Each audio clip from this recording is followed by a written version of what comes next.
तौफीक अल्लाह की तरफ से तौफीक मिलने भी गुनाहों से बचा जा सकता है, नेकी भी की जा सकती है। और हर एतबार से हम मोहताज हैं नेकी करने के लिए भी और गुनाहों से बचने के लिए भी। देखिए आज का जो प्रोग्राम है इसकी दावत लगातार लगाई जा रही है, कई लोगों तक ये आवाज़ पहुँची। कुछ लोग घर पे जाकर बोला, कुछ को कारोबार के जरिए जाकर, कुछ को फ़ोन के जरिए मैसेज के जरिए दावत पहुँची। लेकिन अल्लाह तबारक व तआला ने चुनिंदा लोगों की तरफ मोहब्बत की निगाह से देखा। तो अल्लाह तबारक व तआला ने चुनिंदा लोगों को अपने घर में आने की तौफीक दी। मोहतरम बुजुर्ग दोस्तों, इन चीज़ों का एहसास हमारे दिल में हो। ये मजलिस कितनी कीमती है, हम किसके घर में आए हैं, किसके घर में आए हैं, किसकी बात की जा रही है। अल्लाह वाले यूँ फरमाते थे कि मेरे सामने जब कोई बात होती है तो अगर ये बात कुरान करीम से है, कुरान शरीफ की आयत है या हदीस कुदसी है, यानी खुद अल्लाह तबारक व तआला ने कोई बात, अल्लाह ताला की तरफ से कोई बात आई है जो आप सल्लल्लाहु अलैहि वसल्लम ने फरमाई, तो उसको फ़ौरन पहचान लेता हूँ कि उसका नूर अलग होता है। और अगर मेरे सामने और अल्लाह रसूल फरमाने लगे कि अगर आप सल्लल्लाहु अलैहि वसल्लम से कोई बात आई, कोई हदीस शरीफ आई है, तो उसका एक अलग नूर होता है। और अगर आप और हमारे जैसा मामूली आदमी कोई बात कहता है तो उसमें वो नूर नहीं होता। तो मोहतरम बुजुर्ग दोस्तों, ये जो दीन के मुज़ाकरे हैं ये अल्लाह की तरफ से, अल्लाह और अल्लाह के रसूल की बातें हैं कि अल्लाह ने अपने इसको अपने गैब से इसको छुपा रखा है। इसकी हकीकत क्या है, इस पर क्या मिलेगा, इस पर क्या अजर होगा। हाँ, ये जैसा कि असर की बात आई कि तमाम इंसानियत सोई हुई है, मौत पे जाएगी, तब हम सबको समझेगा। अल्लाह ताला इस सब हम सबको ये समझने की तौफीक अता फरमाए। मोहतरम बुजुर्ग दोस्तों, ये जो मजलिस है बहुत कीमती मजलिस है। हाँ, इस बात का हुक्म खुलासा है कि जहाँ कहीं भी ये मजलिस लगती है, जिस तरह ज़मीन के लोग आसमान की तरफ देखते हैं तो कोई सितारा चमकता हुआ नजर आता है, उसी तरह आसमान वालों के लिए भी जहाँ कहीं ऐसी मजलिसें होती हैं वो सितारों की तरह चमकती है, वहाँ अल्लाह की खुसूसी रहमतें नाज़िल होती हैं। और जो है फरिश्ते ऐसे मजलिसों को घेर लेते हैं, अपने परों से ढक देते हैं। हाँ, फरिश्ते नूर से बने हैं, नूरानी माहौल बन जाता है। फरिश्तों की सिफात इताअत की नूर की वो नूर हमें दाखिल हो जाता है और फरिश्ते एक के ऊपर एक कतार लगाते चले जाते हैं। ये कतार आसमान तक पहुंच जाती है। अल्लाह अक्तार शान अल्लाह रब्बुल इज्जत आलिमुल गैब है, फिर भी फरिश्तों से पूछते हैं कि तुम कहाँ से आ रहे हो। फरिश्ते को फरमाते, फरिश्ते अर्ज करते हैं कि फलानी जगह फलानी इलाके से ये मस्जिद में इस जगह से आने। तो ये बंदे क्या चाहते हैं, क्या ये बंदे क्या चाहते हैं, किस चीज़ से बचना चाहते हैं। तो फरिश्ते अर्ज करते हैं कि यहाँ तेरे बंदे बैठे हैं दीन की मजलिस में, अरे मगफिरत चाहते हैं, जन्नत चाहते हैं। हाँ, क्या इन्होंने जन्नत को देखा है, नहीं देखा। हाँ, किस चीज़ से बचना चाहते हैं, दोज़ख से, जहन्नुम से बचना चाहते हैं। क्या इन्होंने जहन्नुम को देखा है, नहीं देखा। हाँ, तो अल्लाह तबारक तआला फरमाते हैं कि फरिश्तों तुम गवाह रहना, हमने उन सबकी मगफिरत कर दी। फरिश्ते अर्ज करते हैं कि एक शख्स दुनिया में गरज के लिए आया, कुछ देर बैठ के चला गया, लेकिन मजलिस इतनी कीमती है मोहतरम दोस्तों, दुनिया की गरज से भी के लिए भी थोड़ी सी देर आना बैठना अल्लाह उसको भी जो महरूम नहीं करता, बल्कि यूँ फरमाया ये बड़ी अजीब मजलिस है, ये बड़ा ऊंचा रास्ता है। हाँ, तो मोहतरम बुजुर्ग दोस्तों, जैसा कि हम सब जानते हैं अल्लाह तबारक तआला ने हम सब की कामयाबी दीन में रखी। जिसकी जिंदगी में दीन होगा वो दोनों जहां में कामयाब होगा, इस दुनिया में भी और आखिरत में। और ये दीन कब आएगा, तो मेहनत से और कुर्बानी से। ये दीन कब आएगा, जब हमारा यकीन मजबूत होगा, हमारा ईमान मजबूत होगा। आज जो हम यहाँ सब बैठे हैं एक कलमे के रिश्ते से, एक कलमे की निस्बत से बैठे हैं। ने फरमाया जब अगर दो इंसान सिर्फ कलमे की निस्बत पर, दीन की निस्बत पर मिलते हैं और एक दूसरे की मुसाफा करते हैं, दोनों के हाथ जुदा होने से पहले अल्लाह ताला दोनों को मग़फ़िरत कर रहे हैं। तो इतनी बड़ी ऊंची निस्बत है, कलमे का रिश्ता है, मोहतरम दोस्तों, कौन से मजबूत रिश्ता है। तो ये उसी निस्बत पर यहाँ जमा होना, यहाँ बैठना अल्लाह को बहुत पसंद है। और अल्लाह ताला जो है ये ईमान वाले की जो कदर कीमत इस चीज़ से अंदाजा लगा लें कि जब तक इस दुनिया में एक भी अल्लाह कहने वाला बाकी रहेगा, अल्लाह ताला पूरे सिस्टम, पूरे निज़ाम को चलाएंगे। आज हम दुनिया में देखते हैं कि कभी भी कोई फ्लाइट कैंसिल हो जाती है, उसमें उतने पैसेंजर्स नहीं रहते, तो कंपनी को वो अफोर्ड नहीं होता, तो फ्लाइट कैंसिल हो जाती।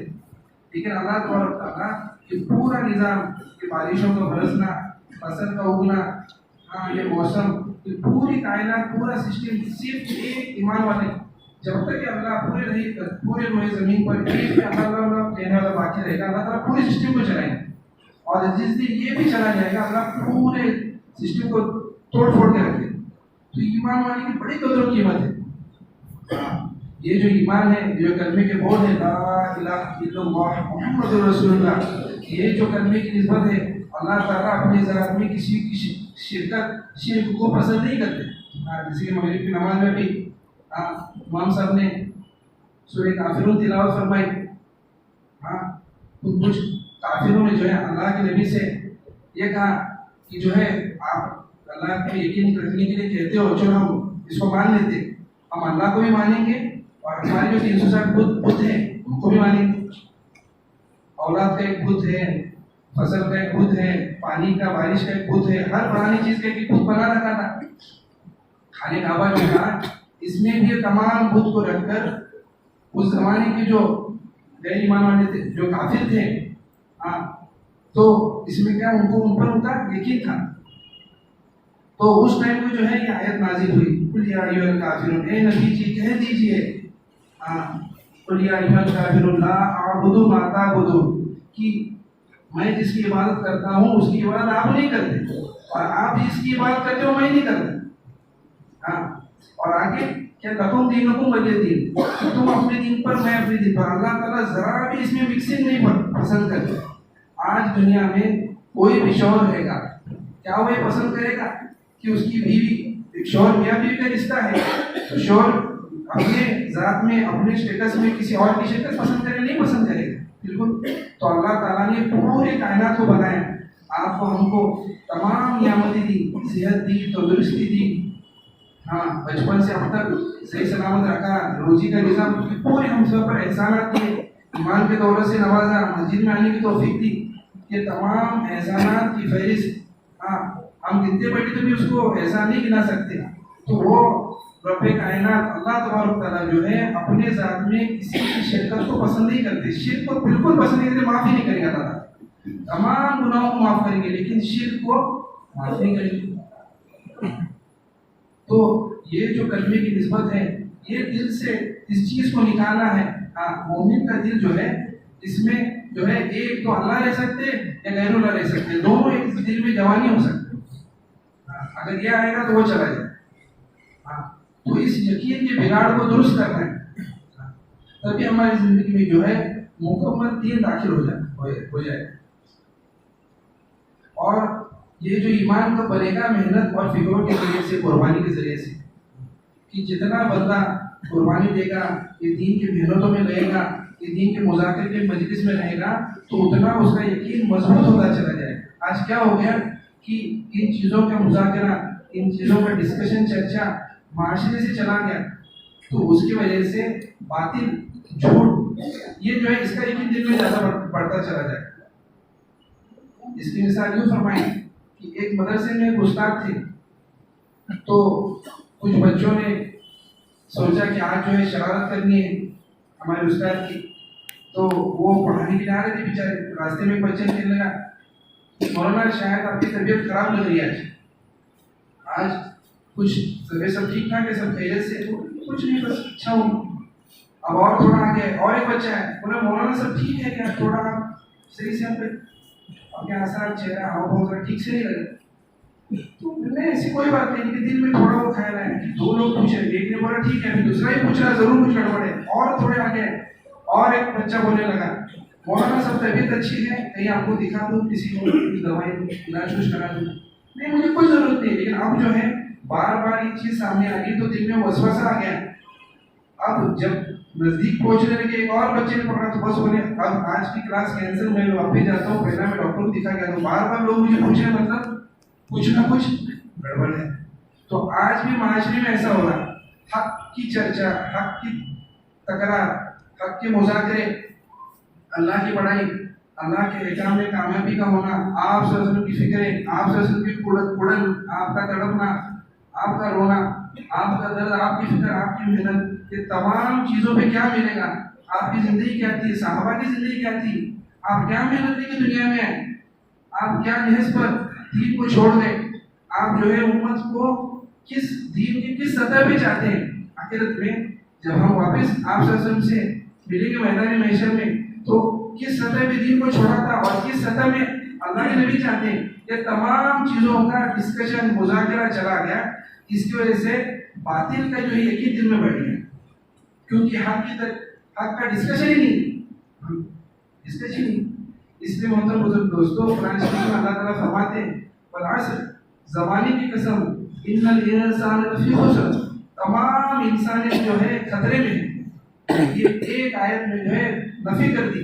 हाँ, इल्लल लज़ीना आमनू व अमिलुस सालिहाति व तवासौ बिल हक़्क़ि व तवासौ बिस सब्र, किनको छोड़ के, तो सिर्फ चार कैटेगरी, चार तत्वों को छोड़ के पूरी इंसानियत जो है खसारे में, खतरे में। किसको छोड़ के? ईमान वालों को छोड़ के, और जिन्होंने अच्छे अमल के, आमाले सालेह किए, और तवासौ बिल हक़्क़ि, और हक की तलकीन करते रहे, और जिन्होंने सब्र किया। तो ये चार बड़े बड़े जो कैटेगरीज और तत्व, इनको छोड़ के पूरी इंसानियत खसारे में है। आज जो है यहाँ इंटेलेक्चुअल तबका बैठा है, पढ़ा लिखा तबका बैठा है, हम सब जो है किसी में कामयाबी को तलाश कर रहे हैं, हमारी डिग्रियों में, हमारे ओहदों में, हमारे कारोबार में, नाम शोहरत में, है ना, गाड़ी बंगले में, इसमें हम अपने आप को कामयाबी में समझ रहे, मैं कामयाब हूँ और मैं बड़ा हूँ और मैं इसमें मेरी बेहतरी है। लेकिन कुरान शरीफ क्या कह रहा है कि ये चार तबके ही है जो खतरे में, ये बाकी सब खतरे में। अल्लाह के नबी जिनके सदके दुफैल में, जिनके बरकत से पूरी कायनात बनी, अल्लाह तबारक तआला ने अकल के जो 100 हिस्से के उसमें 99 हिस्से अल्लाह के नबी को दिए, और एक हिस्से में पूरी इंसानियत, जितनी भी इंसानियत है उसमें जो डिवाइड किया। इसमें बड़े बड़े साइंटिस्ट आए, हज़रत आदम अलैहिस्सलाम से क़यामत तक जितने भी इंसान आएंगे, जितने भी साइंटिस्ट आएंगे, जितनी भी एडवांस रिसर्च होगी, जो कुछ होगा। अब हम सब डॉक्टर देखते हैं कि हम जब छोटे थे तो अखबारों में जो खबर आती थी कि ये जगह साथ आई, गैसों में इतने लोग मरे, यहाँ टीबी का ये हुआ, कॉलेरा हुआ, इतने लोग मरे। आजकल सुनाई देता है? कभी कभार सुनाई देता। इतने सारे एडवांसेज आए कि बहुत सारी बीमारियाँ अल्लाह की फजल करम से अल्लाह ने जो है राहत दी। अल्लाह के नबी की हदीस है कि अल्लाह ने बीमारी और दवा दोनों को नाजिल किया, इसलिए दवाई से इलाज करो और हराम चीज़ों से, इलाज से बचो को बता सकते।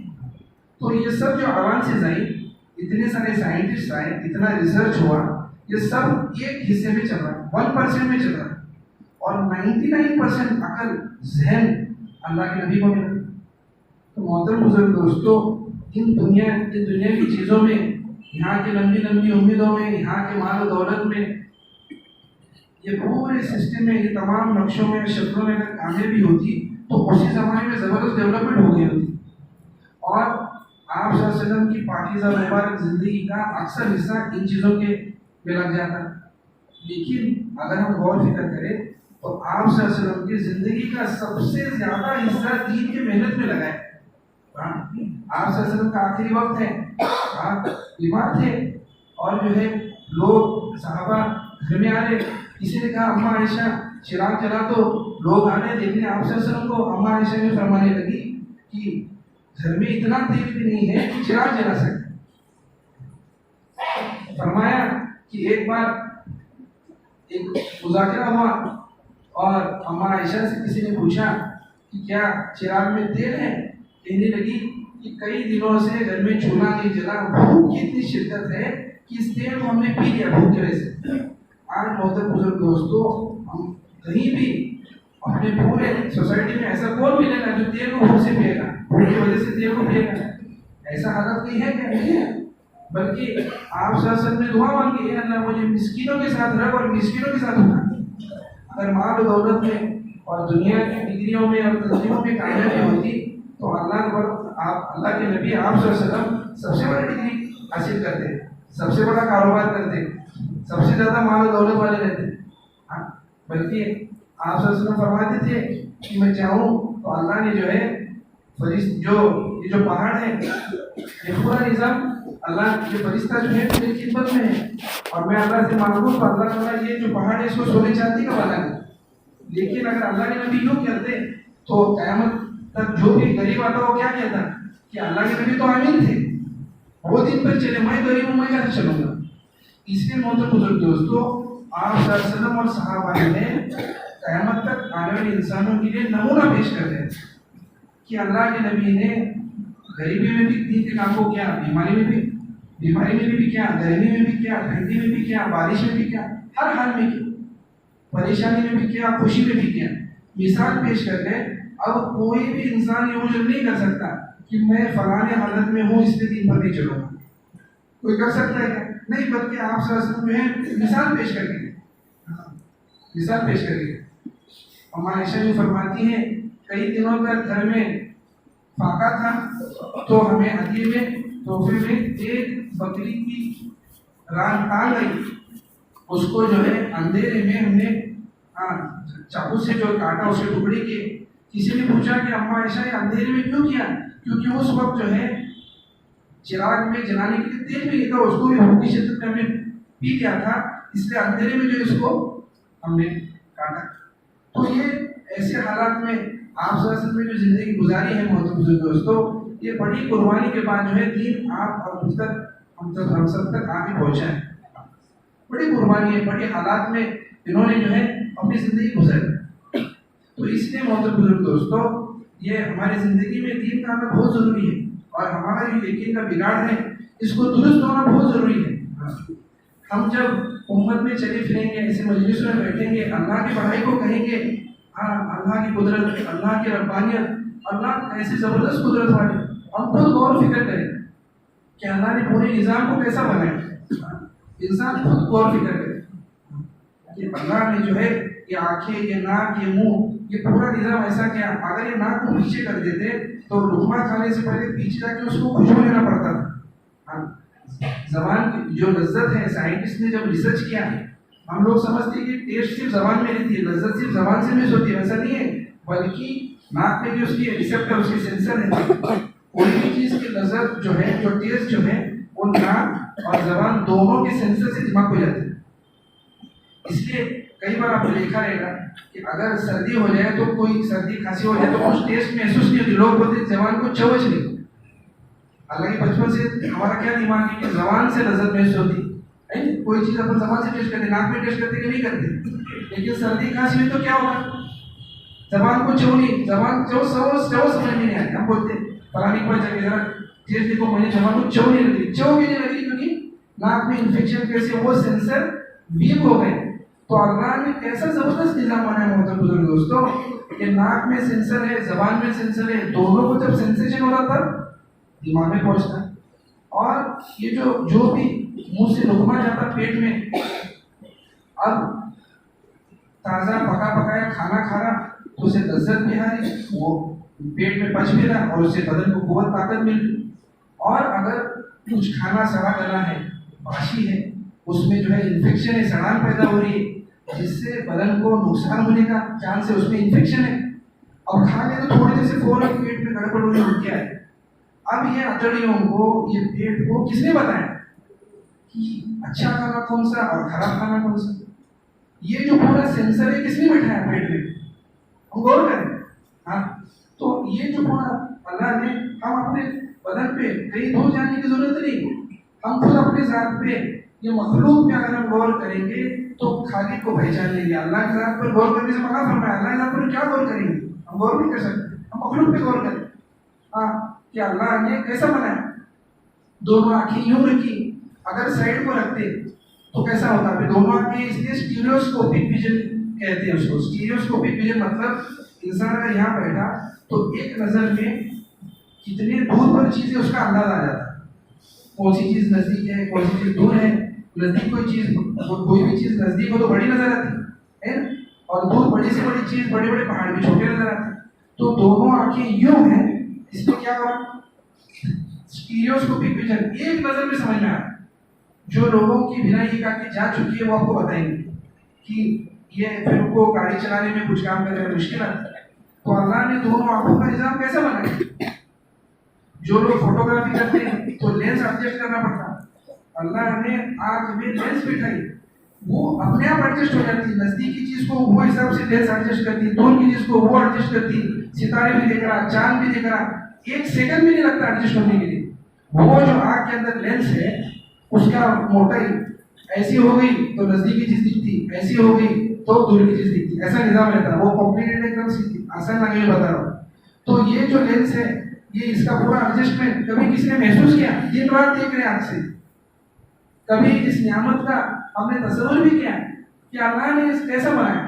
हाँ, बाल हैं, सर पर के बाल नॉन स्टॉप बढ़ते जा रहे हैं, जब से पैदा हो तब से बढ़ते जा रहे हैं, उसको कोई एंड ही नहीं। लेकिन यहाँ के बाल हैं, आईब्रोज है, ये जो भी बाल है उसको इसको किसने बढ़ने से रोका? अभी पिछले बाल को किसने बोला? अभी यहाँ का बाल है, ये बाल है, दोनों डिग्री को तो सेम ही बिल्कुल बराबर है, कुछ फर्क है? कुछ नहीं। हम देखिए गौर करें, लेकिन अल्लाह ने ऐसा जबरदस्त निजाम बनाया कि सर भर के बालों को अनलिमिटेड कैपेसिटी दी, दिन भर बढ़ते जा रहे, काटना पड़ रहा बार बार। लेकिन जो आंख के आसपास ही जो बाल है, चेहरे पर के, हाथ पर के बाल है, बदन पर के बाल है, इनका स्पीड कम ज्यादा कौन रख रहा है?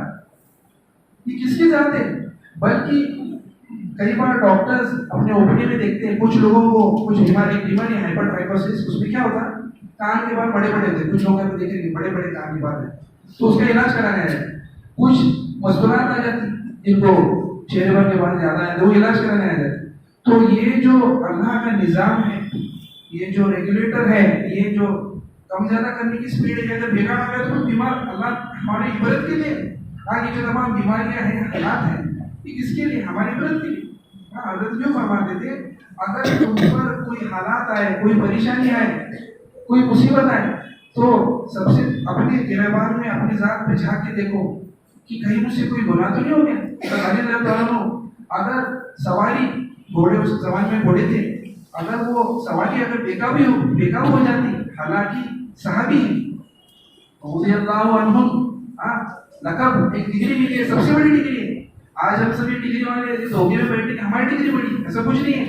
हम अपने आप को समझ रहे हैं कि हम फलाना है, हम जिनका है, हम सोसाइटी के लिए हैं, हम वो है, ये कुछ नहीं। सबसे बड़ी दुनिया की डिग्री क्या है? रज़ी अल्लाह अन्हुम। क्योंकि अल्लाह ताला कुरान शरीफ में फरमा रहे रज़ी अल्लाह अन्हुम व रज़ू अन्हु, ये मुझसे राजी, मैं उनसे राजी। हाँ, तो ये बड़ी डिग्री वाले हज़रत अली रज़ी अल्लाह अन्हु, अभी असल में मुज़ाकरे में वो बात भी सामने आई ना कि हज़रत अली रज़ी अल्लाह अन्हु बड़े इल्म के रखने वाले थे। अभी तो असल मुज़ाकरे में बात है। तो जब सवारी बेकाबू हो जाती थी तो अपने आप को मुंतखब करते थे, अपने आप के गिरबान में झांकते थे कि कहीं मेरे हाथ से कोई लफ्ज़िश, कोई गुनाह में कोताही तो नहीं कि जिसके नहुसत से, जिसके असर से मेरी सवारी बेकाबू हो रही। आज ईमान वाले के खिलाफ पूरा सिस्टम है, हर चीज ईमान वाले के खिलाफ है। अब एक चीज बताओ जो ईमान वाले की तरफ है, पूरी सिस्टम ईमान वाले के खिलाफ है। बादल ईमान वाले के खिलाफ है। टेम्परेचर, पूरी दुनिया में टेम्परेचर बढ़ रहा है, धूप का निजाम, फसल का निजाम, पानी का निजाम, हर चीज ईमान वाले के खिलाफ है। हुक्मरान, हर चीज जो है ईमान वाले के खिलाफ है। फिर भी ईमान वाला खुद का मुहासबा, आत्मचिंतन, आत्म परीक्षण खुद की तरफ देखने को ही तैयार नहीं। और सहाबा वो थे जो सिर्फ सवारी के बेकाबू होने पर थोड़ा क्षेत्रीय सवारी फिर भी जो है अपने आप की तरफ रुजू होते थे।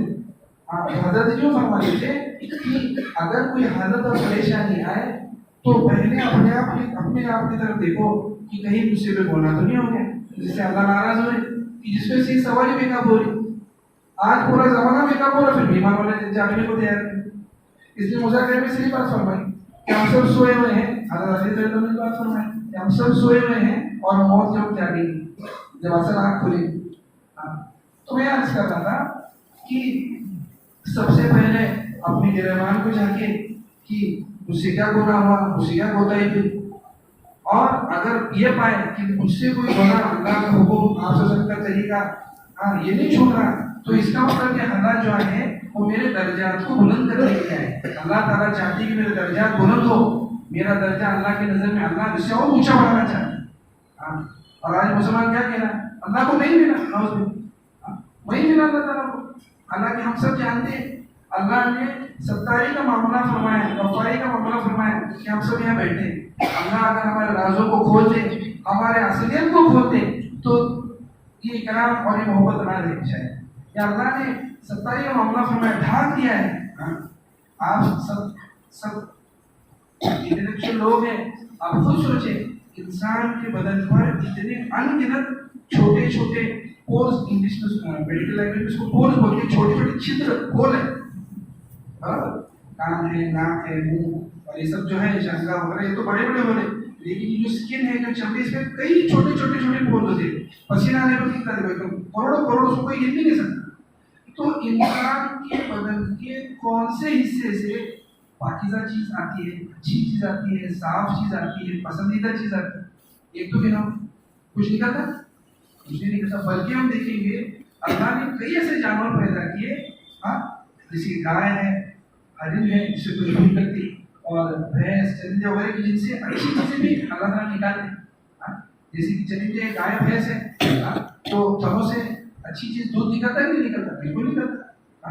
तो लेकिन बदन, अगर इंसान के बदन पर गौर फिक्र करे तो कोई भी हिस्से से अच्छी चीज नहीं निकलती, बराबर ना? नाक से, मुंह से, सब तरफ से गंदगी निकलती। तो ये हमारी इबादत के लिए हम खुद गौर करें कि ये सब होने के बावजूद अल्लाह चला रहे, मतलब अल्लाह का बड़ा एहसान और करम है। तो मैं अर्ज कर रहा था कि जब हालात आएंगे तब हम अपने आप को मुंतखब करें, हम अपने आप के गिरेबान को देखें कि आज हमारी जिंदगी कि आप ससर की जिंदगी से कितना मुशाबे है। जैसा कि असर के बाद मुज़ाकरे में आया था कि अल्लाह ने एक आइडियल सेट किया, कि ये नमूना पेश किया, आप ससर की जो पाकीज़ा मुबारक जिंदगी है, आइडियल नमूना है। हमारी जिंदगी और वो जिंदगी में कितनी सिमिलरिटी है, ये देखना है।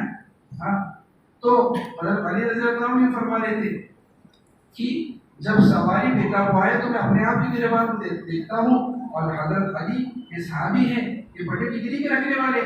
आज जो हम धोखे में पड़े हुए हैं, ये लंबी चौड़ी डिग्रियां एक तो मौत तक है, मौत क्या कि ये सब खत्म हो जाएंगी, बल्कि कई बार दुनिया में भी साथ छोड़ देती है।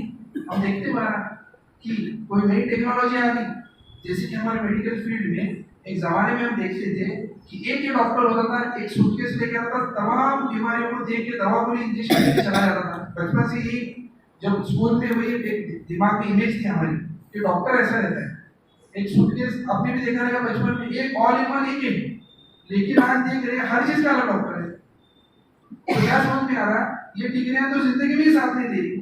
जो डिग्री यहाँ के जो बुजुर्ग लोग हैं उनके बचपन जवानी में साथ देती थी, साथ देती नहीं देती थी, आज साथ दे रही है क्या? वो जो डिग्री है, समझो एक ग्रेजुएट डिग्री है, समझो वो जमाने में वो ग्रेजुएट डिग्री दिल, किडनी, गुर्दा, दिमाग, हर जितने भी बीमारी है, स्किन, रबर, हड्डी, हर चीज को ऑल इन वन डिग्री साथ देती थी। तो यहाँ तो दुनिया में साथ नहीं दे रही। दिल का अलग डॉक्टर है, किडनी का अलग डॉक्टर है, हार्ट का अलग डॉक्टर है, बल्कि हार्ट में भी कई स्पेशलिटीज आ रहे हैं। मेरे जो कलीग्स डीएम कार्डियोलॉजी है, जो कार्डियोलॉजिस्ट है, आप वो क्या बोल रहे हैं, बच्चों का हार्ट में मैं नहीं देखता, पीडियाट्रिक कार्डियोलॉजिस्ट अलग है। कई बार जो है अल्लाह ने दिल ऐसा जबरदस्त बनाया, दोस्तों वक्त कम है, इंसान के बदन में अल्लाह की अनगिनत नियामतें हैं और करामात हैं। तो दिल को अल्लाह ने जबरदस्त एक सर्किट दिखाया, एक सेट किया है, 60 और 100 के बीच के रेट से धड़कता है। 1 मिनट में दिल 60 और 100 के बीच के रेट से ही धड़कता है। अगर ये 60 के नीचे ज्यादा चला जाएगा, ज्यादा तो बेहोश हो गिर जाएंगे कुछ लोग, और अगर 100 के पार 100 के ऊपर चला जाएगा तो थोड़ी देर तो आदमी सहन कर लेगा, ज्यादा देर सहन नहीं कर पाएगा, परेशान हो जाएगा, डॉक्टर के पास जाना पड़ेगा। कोई बेचैनी हो रही है, घबराहट हो रही है, पसीना छूट रहा है, ये हो रहा है, वो हो रहा है। तो ये जो दिल का सर्किट है, इसके कुछ बीमारियां होती हैं। अब इसके भी अलग डॉक्टर जाते हैं, नॉर्मल कार्ड में उसको हाथ नहीं लगाते, उनको इलेक्ट्रोफिजियोलॉजिस्ट कहते हैं, हार्ट के ये भी अलग है। तो मैं बस ये मिसाल इसलिए पेश कर रहा हूँ कि हम हमारे जिंदगी में देख रहे हैं इसी तरह ईंधन ही कई हाल है। एक जमाने में फलानी ईंधन डिग्री सब करते थे, अभी हमारे जो बुजुर्ग थे उनके वो जब छोटे बच्चे थे जवान थे वो जमाने में डिप्लोमा सीट में बड़े बड़े बिल्डिंग वगैरह खड़ा करता था। आज पी भी कर रहा है, मास्टर्स भी कर रहा है, वो फेलोशिप कर रहा है, ये फला ढिमका कर रहा है, फिर भी कॉम्पिटिशन ज्यादा है कि नहीं? तो दुनिया की डिग्रियां दुनिया ही में साथ नहीं दे रही दोस्तों, और हम किस दुनिया में पड़े हुए हैं। और सबसे बड़ी डिग्री सहाबा की डिग्री जिसके अल्लाह ताला कुरान शरीफ में तारीफ फरमा रहे, और वो ऐसी जबरदस्त डिग्री मोहतरम बुजुर्ग दोस्तों, जन्नत में इंशाअल्लाह हम सब जाएंगे एक दिन। जन्नतियों को तमाम नियामतें मिलेंगी, सबसे बड़ी नियामत जो आखिर में मिलेगी वो अल्लाह की रजा है।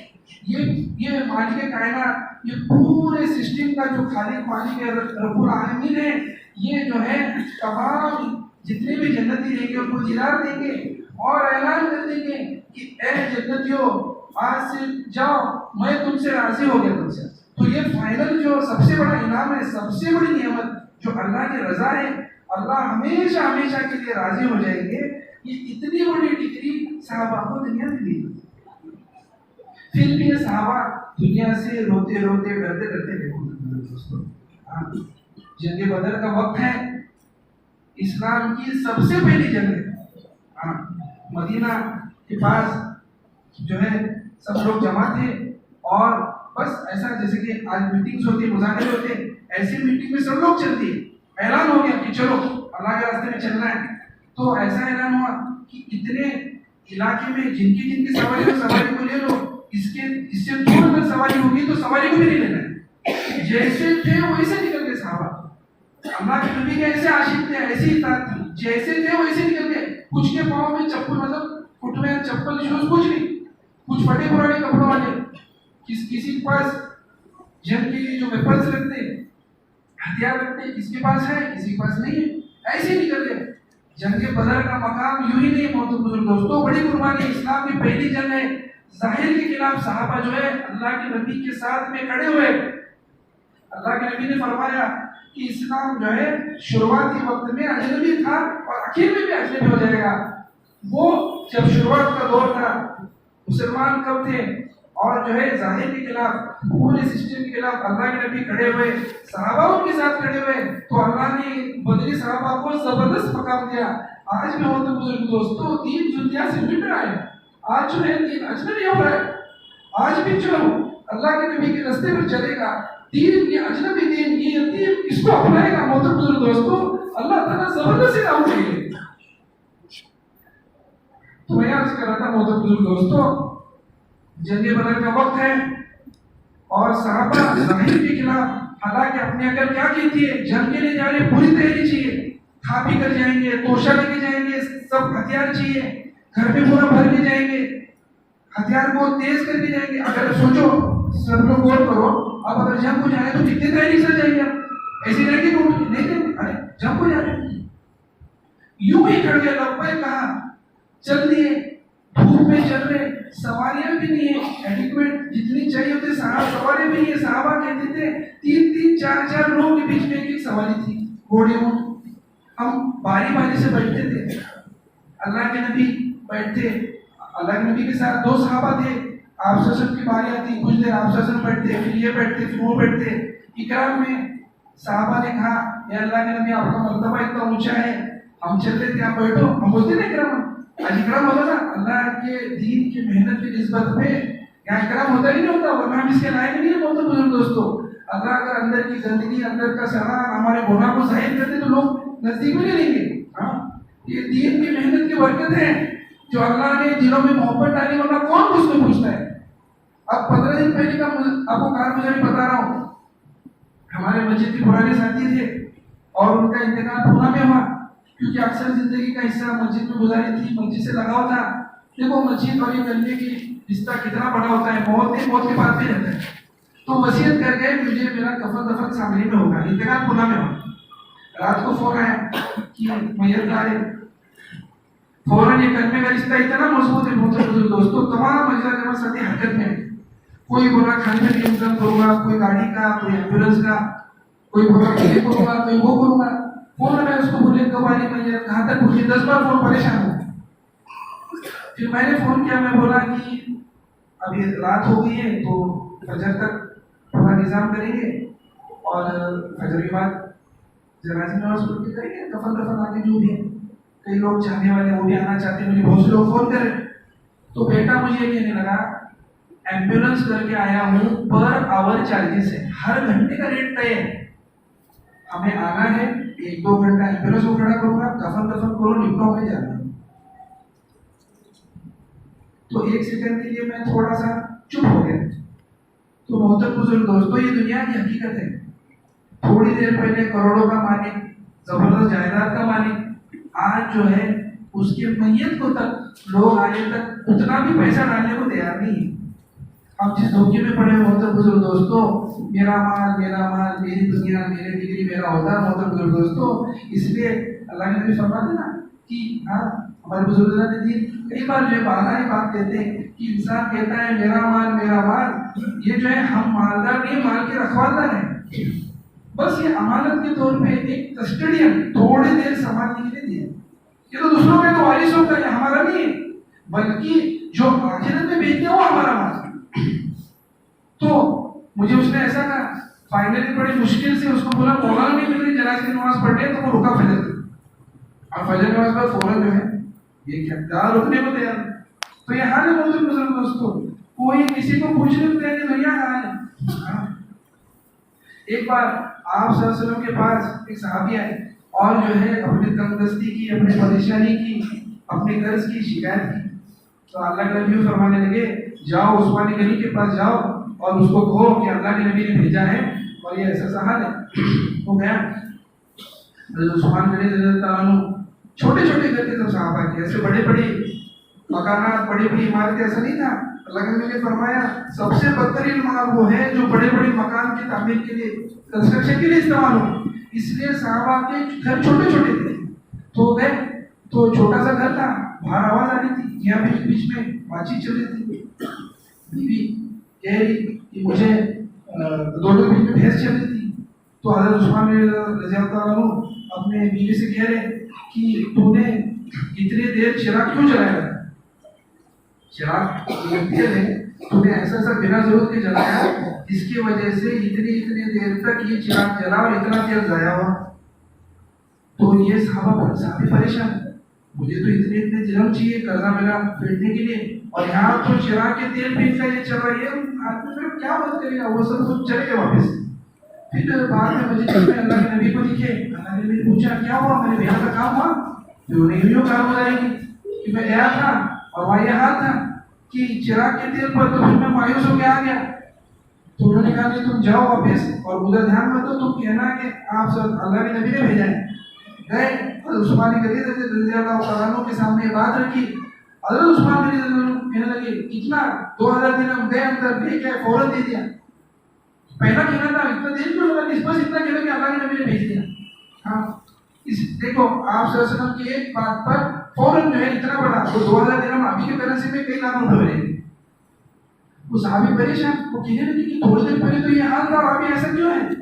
तो हज़रत उस्मान रज़ियल्लाहु अन्हु कह रहे थे वो जो तेल एक्स्ट्रा यूज हुआ, ज्यादा इस्तेमाल हुआ, वक्त पे चिराग न बुझाने की वजह से, इसका मुझे कयामत में हिसाब देना है। और ये जो मैं तुमको दे रहा हूँ ये तो मैंने कमाया आखिर के एतबार से। हालांकि जाहिर के एतबार से देखा जाए, अपने प्रॉपर्टी से इतनी बड़ी लाखों की किसको दे दी, वो भी नो रिटर्न, कर्जा, इंटरेस्ट, लोन कुछ नहीं है, फीस अभी देना है। सिर्फ अल्लाह के नबी ने एक आवाज दी और इतना माल लगाने के लिए तैयार है। तो इसको जाहिर एतबार से, हमारे दिमाग के एतबार से, अभी के फाइनेंस, अभी के कॉमर्स के एतबार से सोचा जाए तो लॉस ही है ना, डेड इन्वेस्टमेंट है। लेकिन अल्लाह के नबी ने जो खबर लाई उस पर एतबार, क्या कह रहे कि जो छोड़ रहा हूं तो जाया हो गया, जो लगाया वो अल्लाह के रास्ते में। तो यूं कहा उस्मान गनी रज़ियल्लाहु अन्हु। हाँ, तो मैं अर्ज कर रहा था कि सबसे आखिरी नियामत जो मिलेगी जन्नतियों को वो है अल्लाह की रजा। वो इतनी बड़ी नियामत जो है सहाबों को इस दुनिया में मिली। इतनी बड़ी बड़ी नियामतें मिलने के बाद जो नियामत मिलने की है वो अल्लाह की रजा इस दुनिया में मिली। तो क्यों मिली? क्योंकि उनकी जिंदगियां कैसी थी, नमूना थी। अल्लाह के नबी को आप सल्लल्लाहु अलैहि वसल्लम के दीन के फिक्रों में, मेहनतों में उन्होंने जिंदगियां लगाई। अब से अपने जान माल वक्त नहीं लगाए, अपने सनाए भी लगाए, अपने जज्बात भी लगाए। अपने जज्बात भी लगाए। एक साहबी कहते हैं कि आज जो है हम गवर्नर, एक एक मुल्क के गवर्नर हैं, एक एक मुल्क के चीफ मिनिस्टर, प्रेसिडेंट है, समझ लो प्राइम मिनिस्टर की तरह है। वो दिन भी हमें याद है जब जो है खाना नहीं मिलता था, कई दिन फाके रहते थे, जो पत्ते चबा चबा कर जो है वोट को बिछाने पड़ते थे। तो एक वो भी वक्त है जब जो है खाने नहीं मिलता था, तो पत्ते चबा कर खाते थे और उससे पेट भरते थे। आज जो है अल्लाह ने वसअत दे दी, आज एक एक मुल्क के गवर्नर हैं। लोगों, तुम वो लोग भी देख लोगे, एक हमने वो जमाना देखा है, आने वाले वक्त में तुम वो गवर्नर और वो जमाना भी देख लोगे। आज हम वो जमाना देख रहे हैं दोस्तों, जिंदगियों से दीन जाने की वजह से आपके हुक्मरान हम देख रहे हैं, एक वो गवर्नर थे साहबा और आज के गवर्नर है।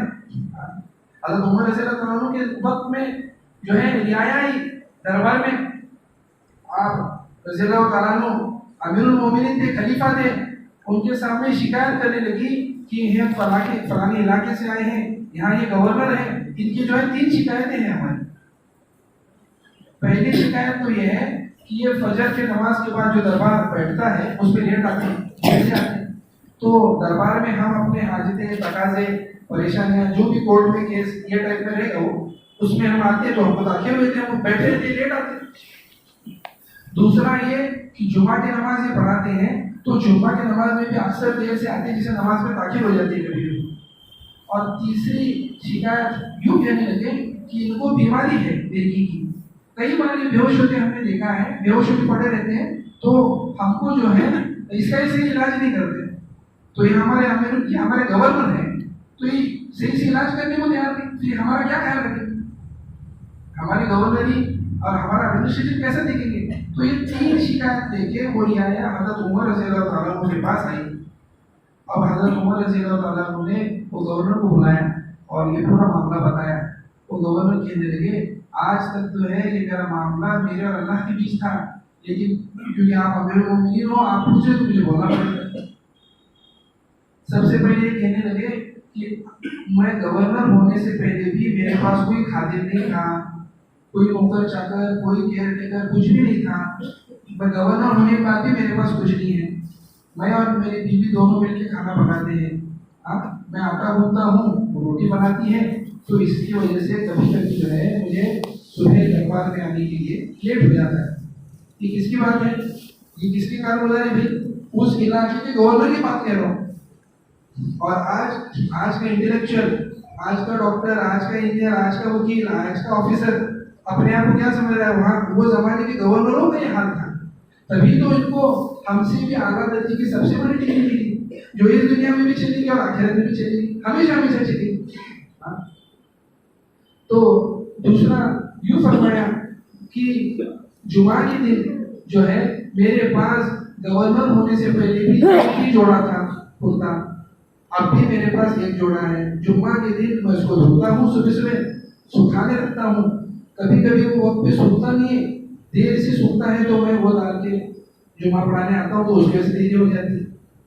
मोहतरम बुजुर्ग दोस्तों, आज के फिलहाल जो माशरा है, क्या ये हम सोच सकते हैं दिमाग में कि आज का चीफ मिनिस्टर, आज का प्रेसिडेंट, आज का प्राइम मिनिस्टर, आज का नगराध्यक्ष, आज का महापौर, ये जो भी आप बोल दो, ये गवर्नर वो इलाके का है, बॉस है, क्या वो ऐसा ले सकता है कि उसका एक भी नौकर चाकर नहीं, तो उसके पास एक ही ड्रेस है, एक ही कपड़ा, ऐसा हो सकता? सोच सकते हैं? सोचो उनकी जिंदगी कैसी थी। तीसरा ये कहने लगे कि मुझे जो है मिर्गी की बीमारी नहीं है, मिर्गी आपस में फिट झटके जो आते हैं ना, झटके आगे गिरते, तो ये मुझे बीमारी नहीं है, बल्कि जो है मैं गवर्नरी करता हूँ, तो कभी कभी मुझे वो जमाना याद आ जाता है कि मेरे साथी हजरत बिलाल रज़ियल्लाहु ताला अन्हु, हजरत खब्बाब रज़ियल्लाहु ताला अन्हु दीन के लिए कितने तकलीफें दी गई। वो वक्त, वो जमाना याद आ जाता है। मेरे साथी हजरत खब्बाब रज़ियल्लाहु ताला अन्हु को दीन के खातिर, इस कलमे के खातिर आग में जो है लिटाया जाता था।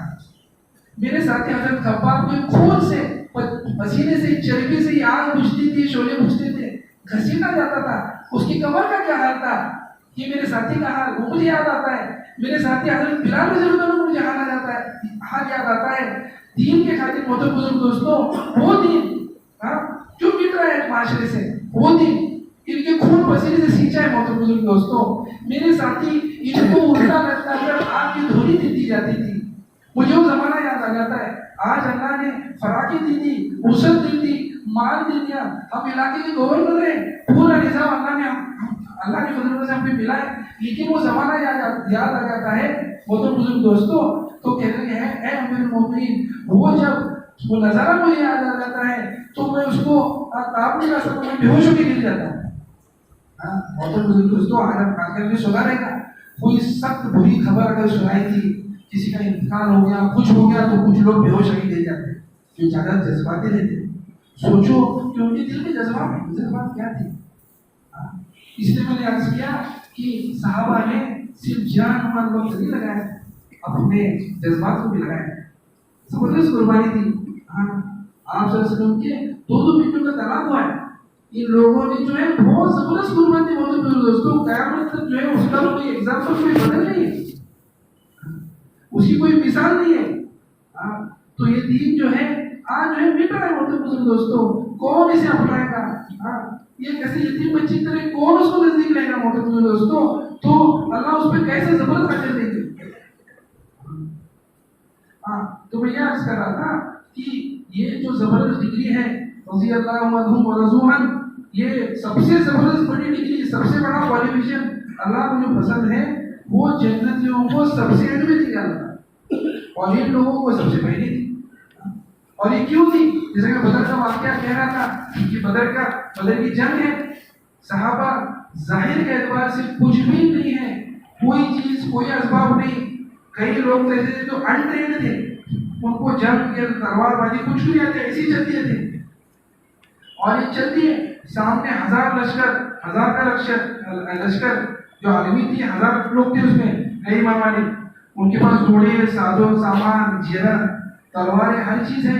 और ये जाहिर के खिलाफ इन्होंने लब्बैक कहा। मोहतरम बुजुर्ग दोस्तों, आप सल्लल्लाहु अलैहि वसल्लम ने मुर्मकराम फरमाते कि जंग बदर का जो है अल्लाह के पास जो इतना ऊंचा मकाम है, क्योंकि इसमें 2 चीजें हुई। सबसे पहली जो है इसमें आप सल्लल्लाहु अलैहि वसल्लम ने ऐसी जबरदस्त दुआ मांगी कि इससे पहले कभी ना किसी ने मांगी और ना क़यामत तक कभी मांगी नहीं थे। और रात भर आप सल्लल्लाहु अलैहि वसल्लम रोए, अल्लाह के सामने इल्तिजा किए और अल्लाह आप सल्लल्लाहु अलैहि वसल्लम ने अर्ज किया, ए अल्लाह, ये लोग अगर मिट गए तो तेरे इस्लाम, तेरे दीन दुनिया से मिट जाएगा, कयामत तक तेरा नाम कोई लेना बाकी नहीं रहेगा।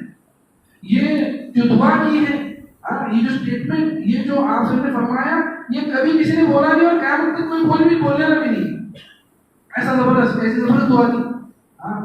और दूसरा, अल्लाह का ऐसा इनाम हुआ कि अल्लाह तबारक तआला ने जबल मलाइका जो है बदर के मैदान के करीब, वहां पे फरिश्तों को उतारा।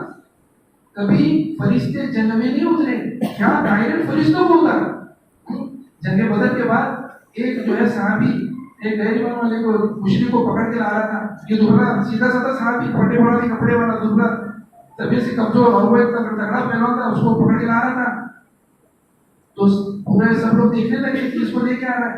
तो वो सहाबी ने, वो जो मुशरिक था, वो कहने लगा ये इसने मुझे नहीं मारा, वो घोड़े पर एक सफेद घोड़े सवार है तो उसने मुझे मारा। तो डायरेक्ट अल्लाह ताला ने फरिश्तों को उतारा और फरिश्तों के जरिए जो है जंग में फतह हासिल हुई। इसलिए अल्लाह ताला ने बदरी सहाबा के लिए ऐलान कर दिया कि जाओ, जो चाहे जो करो, तुम्हारे आगे पिछले तमाम गुनाह माफ हो गए। तो इतनी जबरदस्त, इतना बड़ा डिग्री, इतना बड़ा ओहदा, इतना बड़ा क्वालिफिकेशन, इतना बड़ा अचीवमेंट, ये सब जो बदरी सहाबा को जो मिला, ये क्यों मिला? क्योंकि ये दीन की निस्बत पर लब्बैक बोलकर खड़े हुए थे। जब जाहिर के एतबार से तब फरिश्ते नहीं उतरे थे, जाहिर के एतबार से जब तमाम शक्लें, तमाम नक्शे और दुनियावी सोच और दुनियावी असबाब और जितनी भी चीजें हैं, ये जाहिर के खिलाफ थी, अकल में वो बैठ नहीं रहा था, फिर भी जाहिर के खिलाफ आप सल्लल्लाहु अलैहि वसल्लम के पुकार पर, आप सल्लल्लाहु अलैहि वसल्लम के एक कमांड पर सब लोग खड़े हुए, तब अल्लाह ने ये मदद उतारी। आज के जमाने में भी आप और हम अगर इस दीन को अपनाएंगे, इस कलिमे को बुलंद करेंगे, आप सल्लल्लाहु अलैहि वसल्लम की एक एक सुन्नत को जिंदा करेंगे। और जैसा मैं शुरुआत को अर्ज कर रहा था कि आप सल्लल्लाहु अलैहि वसल्लम की जिंदगी का अक्सर हिस्सा सबसे ज्यादा मेहनत, सबसे ज्यादा एफर्ट्स, प्रयत्न जो होते ना, एफर्ट्स जो उन्होंने सबसे ज्यादा जो जोर लगाया, सबसे ज्यादा वक्त गुजारा, ये दीन की मेहनत और फिक्रों में गुजारा। तो अक्सर हिस्सा और इतना ज्यादा जो उन्होंने मेहनत की है, फिक्र किए हैं, रोए हैं, तड़पे हैं। ओहद की जंग में आप ससुर की चचा हजरत हमजा रज़ी अल्लाह अन्हु शहीद हुए। सहाबा ने फरमाया कि हमने कभी अल्लाह के नबी को जोर जोर से रोते हुए नहीं देखा, उनकी आवाज दूर तक आती हुई नहीं देखी। जब अल्लाह के नबी के चचा शहीद हुए हैं तो दूर तक आवाज आ रही थी, इतने दूर से रो रहे थे। आप सल्लल्लाहु इतना रोए क्योंकि बहुत मोहब्बत थी अपने चचा से। हजरत हमजा रज़ी अल्लाह अन्हु ने बहुत साथ दिया था अल्लाह के नबी को। जब शहीद हुए हैं अल्लाह के नबी इतना रोए कि जो है वही उतरी कि ए नबी जी आप रोना बंद कर दीजिए, अर्श पर हमने लिखवा दिया असदुल्लाह व असदुर रसूली। हजरत हमजा रज़ी अल्लाह अन्हु का लक़ब है ना कि अल्लाह के शेर है और अल्लाह के रसूल के भी शेर है, तो ये अर्श पर लिखवा दिया। आज हमारे डिग्री वाले को बहुत अच्छा समझ रहे ना। तो इस सहाबा की कैसे जबरदस्त, कोई बड़ा ओहदे वाला होता है, बड़ा डिग्री वाला होता है तो अपनी नेम प्लेट लगाता है। अच्छी नेम प्लेट का आजकल कॉम्पिटिशन है, कोई ग्लास का लगाना, कोई एलईडी का लगाना, कोई मार्बल का लगाना। इससे बड़ा किसकी डिग्री होगी कि अल्लाह के अर्श में लिखा गया। ये सहाबा ने ऐसे कुर्बानी दी, सोचो। आखिरत में जब ये सहाबा के सामने हम हमारी डिग्रियों को, हमारी खोटी डिग्रियों को, हमारी नकली डिग्रियों को, हमारी फानी डिग्रियों को, ये टेम्पररी डिग्रियों को जब लेके जाएंगे, ये डिग्रियों के घमंड में हम दीन के काम से दूर, मस्जिद वाले माहौल से दूर, दीन के फिक्र से दूर, नमाजों से दूर, उलमा से दूर, जिक्र की मजलिसों से दूर, ये पूरे जबरदस्त मेहनत से दूर, ये डिग्री, ये फेक डिग्री जो दुनिया ही में, अभी मैंने मिसाल दिया कि दुनिया में ही साथ नहीं दे रही है, तो इससे बड़ी किसकी डिग्री होगी? वो नेम प्लेट, वो नाम कहाँ लिखा गया? वो तो मुझे दोस्तों अर्श में लिखा गया। हम सोचो, बल्कि और सिर्फ वहां लिखा नहीं गया, उसके वही दुनिया में उतरी। तो जब ये वही उतरी तो आप सल्लल्लाहु को इत्मीनान हुआ, आप सल्लल्लाहु ने रोना बंद कर दिया कि हाँ मेरे चाचा शहीद हुए, अर्श में नाम लिखवा दिया गया। तो ऐसी जबरदस्त डिग्री और ऐसे वो जो नेम प्लेट जिसमें हम आजकल अपना स्टेटस देख रहे, स्टेटस तलाश कर रहे, कोई IPS officer, IAS officer, IFS officer आए तो बड़ी प्लेट लग जाती, चेंज हो जाता, होर्डिंग लगता, ये लगता, वो लगता। कॉम्पिटिशन है ना होर्डिंग का, अपने लकब का कि मैं फलाने पार्टी का हूँ, मैं फलाना हूँ, ये स्टेटस समझा जा रहा है ना। तो सोचो कि कैसी जबरदस्त जिंदगी होगी कि नाम कहाँ तक अल्लाह ने पहुंचाया, अर्श पर लिखवा दिया। तो इसलिए मोहतरम बुजुर्ग दोस्तों, बदर की जंग में ये दो जबरदस्त चीजें हुई। इसलिए जो है ये बदरी सहाबा का मकाम बहुत ऊंचा है कि इन्होंने सब हर चीज को लगाया, हर चीज को दीन के लिए कुर्बान किया। आज हमको ये थोड़ी मांगा जा रहा है मोहतरम दोस्तों, वो दर्जे की कुर्बानी मांगी जाए, नहीं मांगी जा रही। हमको तो ये भी नहीं कहा जा रहा है कि अपने वकीली छोड़ दो, हमारा जॉब छोड़ दो, हमारा काम धंधा छोड़ दो, हमारी डॉक्टरी छोड़ दो, हमारी इंजीनियरिंग छोड़ दो। हमसे थोड़ी मांगा जा रहा है। हमको हमारे शोबे में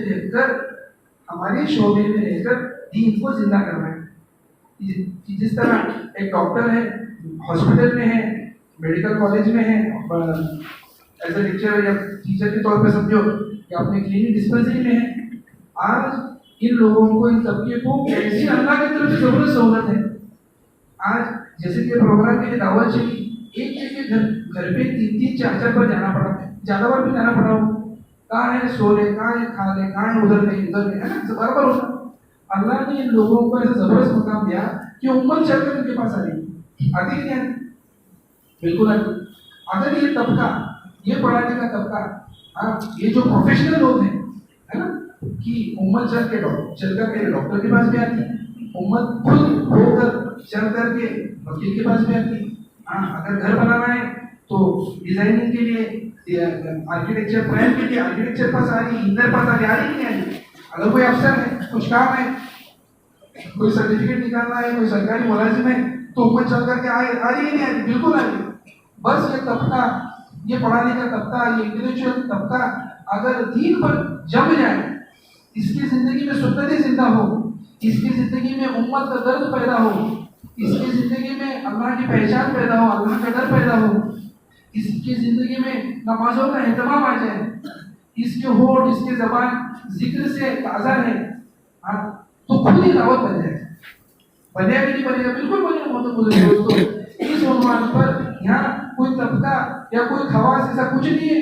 दुनिया की जैसा कि असद मुजाहिरे में आया, सबसे बड़ी खवास तो आप सल्लल्लाहु थे। लेकिन हज़रत मौलाना इलियास रहमतुल्लाह अलैह फरमाया करते थे कि जब भी सफर होता, कारवां जाता, सहाबा और आप सल्लल्लाहु अलैहि वसल्लम कोई पड़ाव लगते, तो जितने भी काम थे वो तकसीम होते थे। किसी को कहते कि तुम वो तंबू टेंट रहता ना, वो बना लो, कोई खाना पकाए, कोई खाना बनाए, कोई जानवरों को चारा, और ये सब अलग अलग काम कहीं पे पड़ाव डालना तो होता था।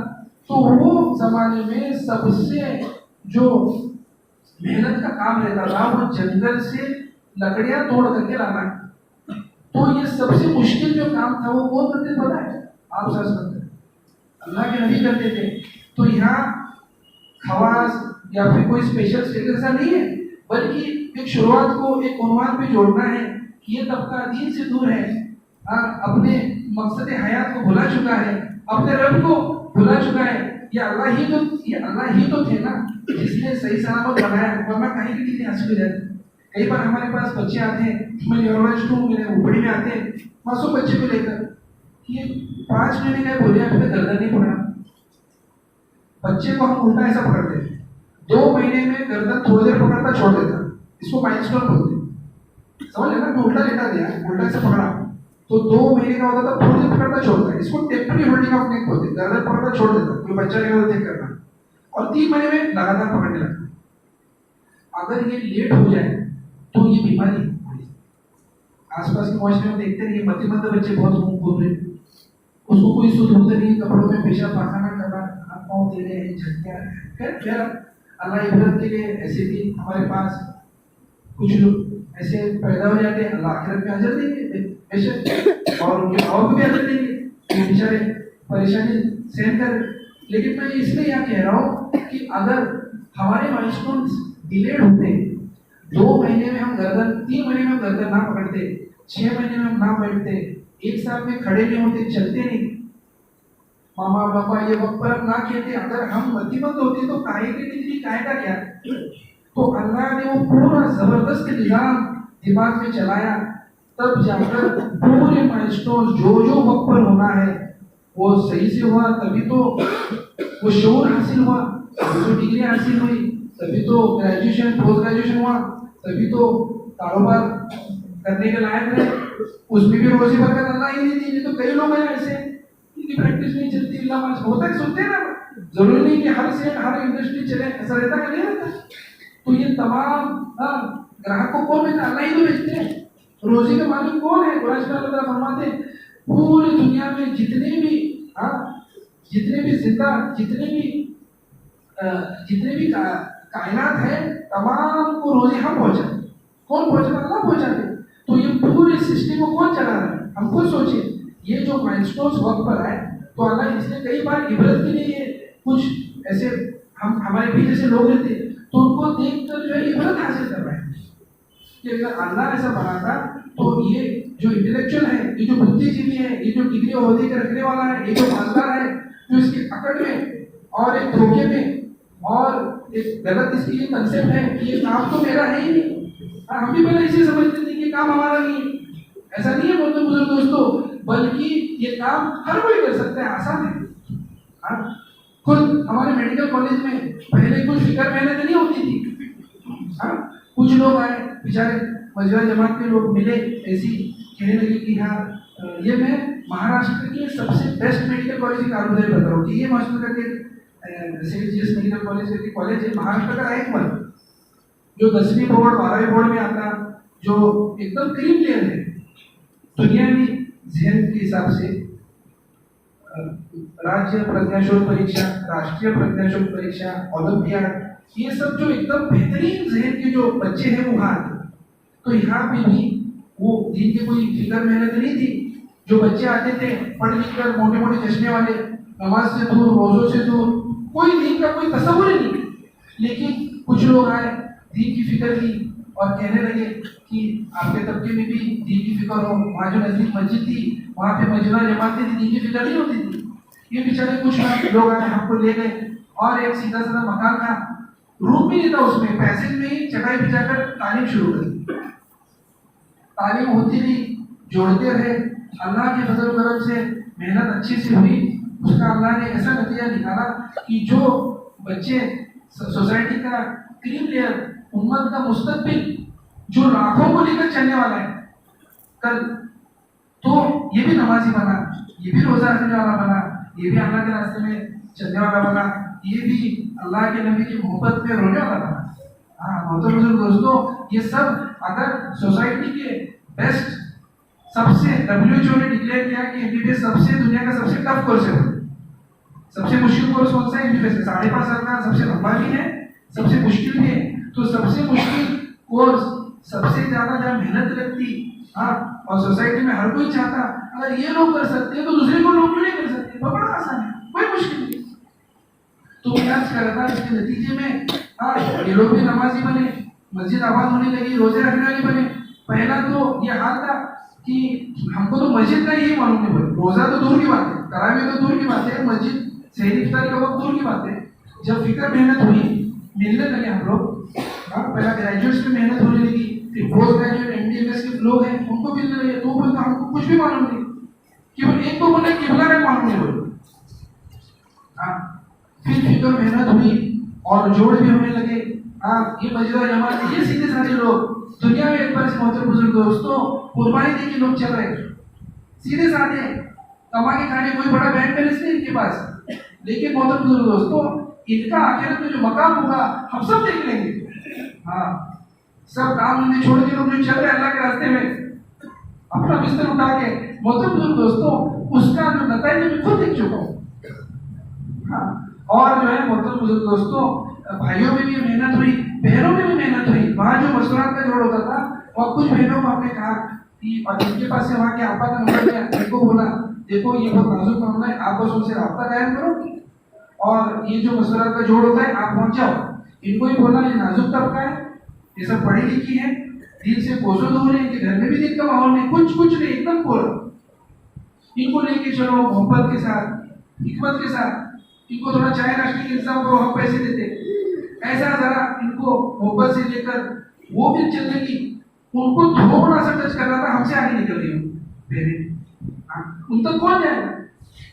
एक मेडिकल कॉलेज में, एक इंजीनियरिंग कॉलेज में, एक लॉ कॉलेज में कौन घुस की मेहनत कर सकता है? जब वो तबके के लोग खड़े हैं तभी तो मेहनत होगी। कोई कॉर्पोरेशन का ऑफिस है, कोई कोर्ट है, वहां कौन जाएगा? वो तबके के लोग जब फिक्र लेंगे, जब वो मस्जिद और जमात से जुड़ेंगे, यहाँ की बुनियादी मेहनत से जुड़ेंगे, यहाँ के मुखलिस बंदे जो कुर्बानी देके पूरी जिंदगी चला रहे होते हैं दोस्तों, उनके साथ रास्ता कायम करेंगे, उलमाओं के साथ उठना बैठना होगा। उसमें से एक बहन हमारी जो थी वो तो ईमान ला के मेरे सीने से शादी हुई, अब वो सीने से शादी हुई, ये ईमान नहीं, अब उसका कर लिया क्या?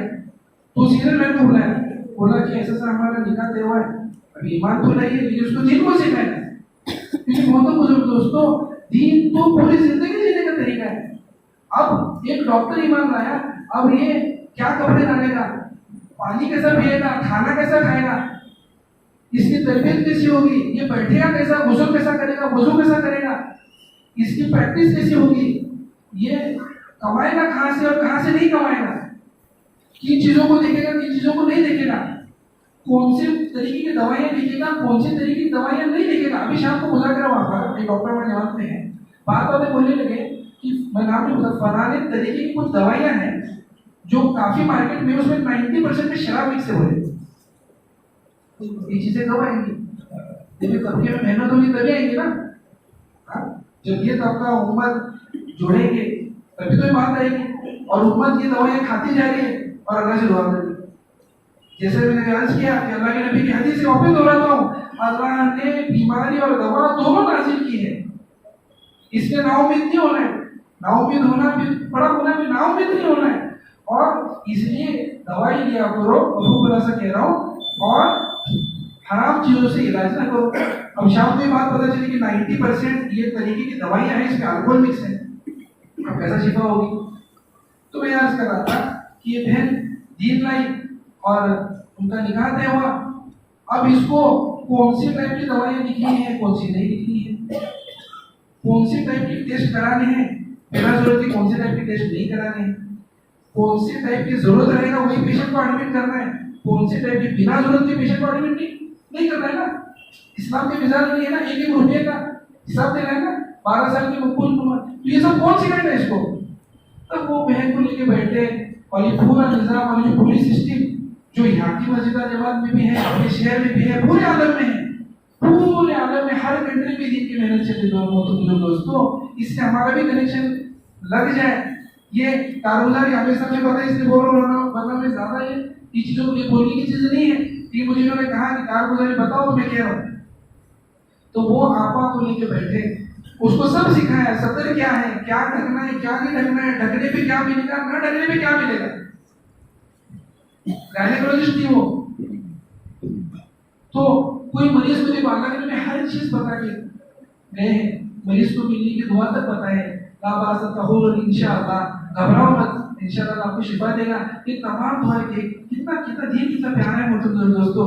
एक मरीज है, हाँ, अल्लाह के नबी फरमाते हैं, अल्लाह ताला अपने बंदों से पूछेंगे आखिरत में, इंसान मैं बीमार था, मैं ऊपर से कह रहा हूँ, मैं बीमार था, तूने मेरे क्या क्या बंदा कहता है, यार आप रब्बुल आलमीन आप कैसे बीमार थे, आप खुद बीमार पड़ सकते हैं।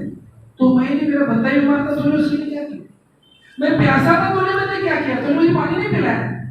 हाँ, तो बंदा कहेगा आप तो रब्बुल आलमीन मालिक कायनात है, तमाम कायनात के में असल में हमने सुना अल्लाह कैसे जबरदस्त कुदरत के रखने वाले, पूरे इंसान सब कायनात सब लोग अल्लाह से सब कुछ मांगे तो भी कुछ अल्लाह के खजाने में फर्क पड़ेगा कि नहीं फर्क पड़ेगा।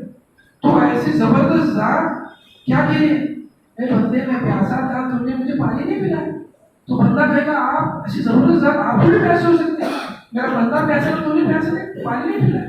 तो मुझे दोस्तों वो आपा को जो जिसने ईमान खोल किया उसको कौन सिखाएगा, उसको कौन बताएगा जिंदगी जीने का तरीका, ये सिस्टम बताएगा ना, ये दाऊद की दीन की मेहनत का सिस्टम।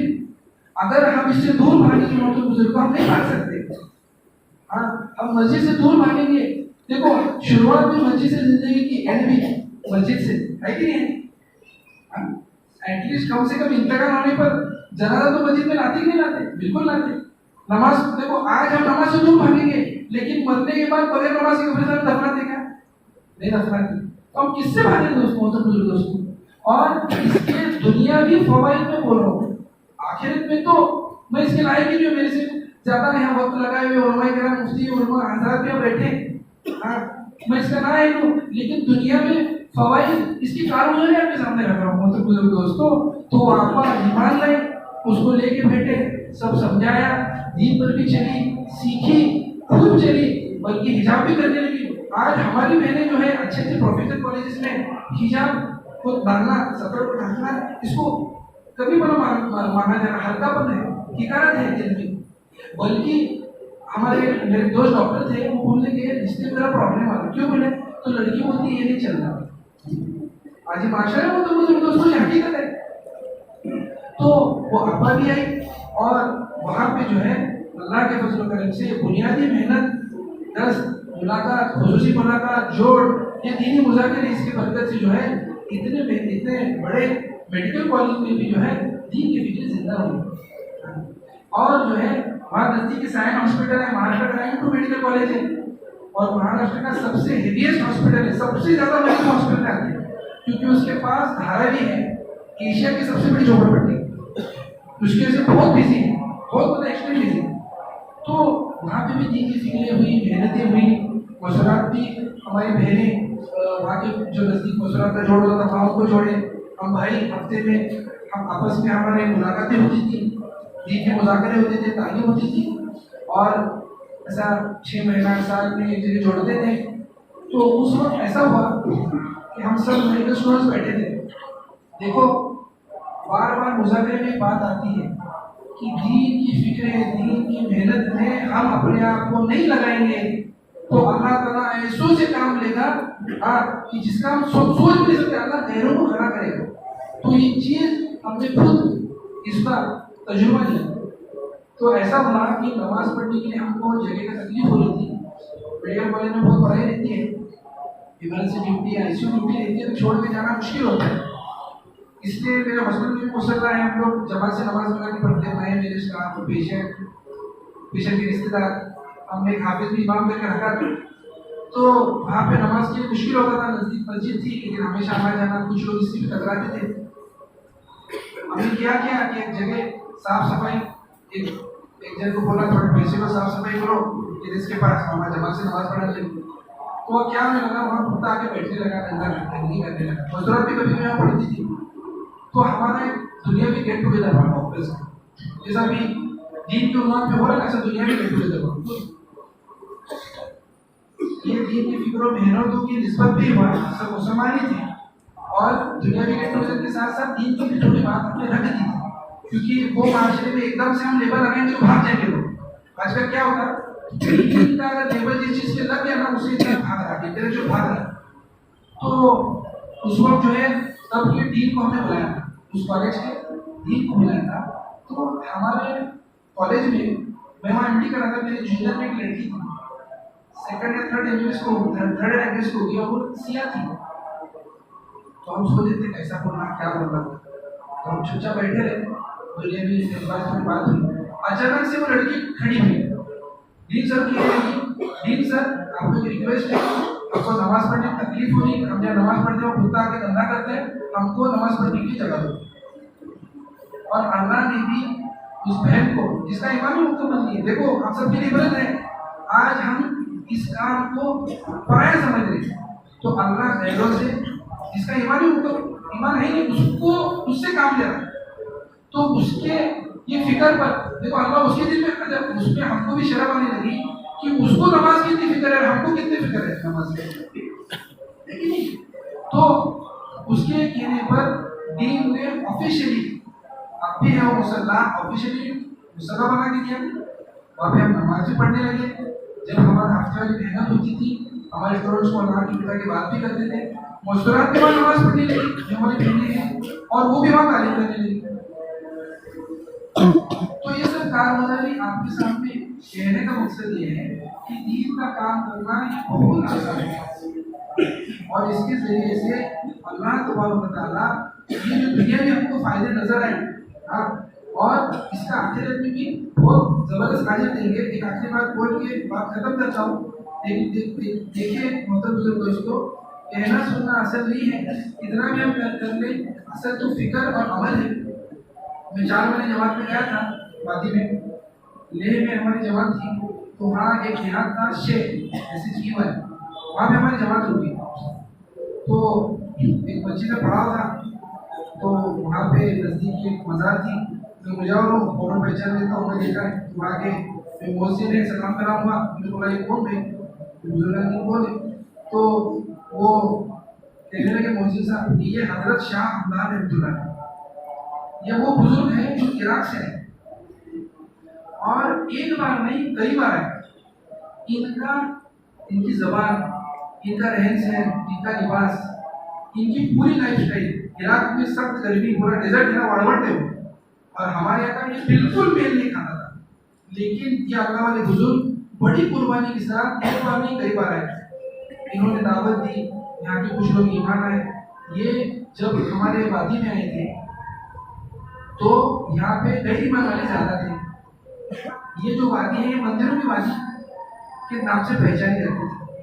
इन्होंने खूब मेहनत की, लोग ईमान लाए बहुत सारे, तो फिर इनको ये फिक्र हुई कि अभी ईमान तो लाए, आगे का क्या, जैसे मैं कारोबार बताया कि हमारे गायनेकोलॉजिस्ट जो लेडीज डॉक्टर थी उनका, तो ये लोग भी ईमान लाए, आगे क्या, क्योंकि बहुत दोस्तों ये तो एक इस्लामिक लाइफस्टाइल है, ये मोहम्मदी लाइफस्टाइल है, मोहम्मदी जीवन शैली है। पैदा होने से लेकर मैयत तक, उसके अकीके से लेकर जनाजे को कैसा उसको नहलाना है, सफर दफर हर चीज को बदलने वाला है। हम यहाँ 3 दिन चिल्ला 4 महीने नहीं चाहते दोस्तों, हम तो ये मोहम्मदी जीवन शैली चाहते हैं कि हमारा ये तसव्वुर, हमारी जिंदगी, हमारी लाइफस्टाइल बदल जाए। तो वो मौलवी साहब जो अर्ज करने लगे कि जब ये लोग ईमान लाए तो ये बुजुर्ग वापस इराक गए, और वहाँ के जो सैयद खानदान, आप के नस्ल के जो सैयद खानदान के लोग सबको जमा किया, उन्होंने दावत दी कहने लगे कि हिंदुस्तान में एक इलाका है कि जहाँ अल्लाह को मानने वाले लोग नहीं है, गैरों की पूजा की जाती है।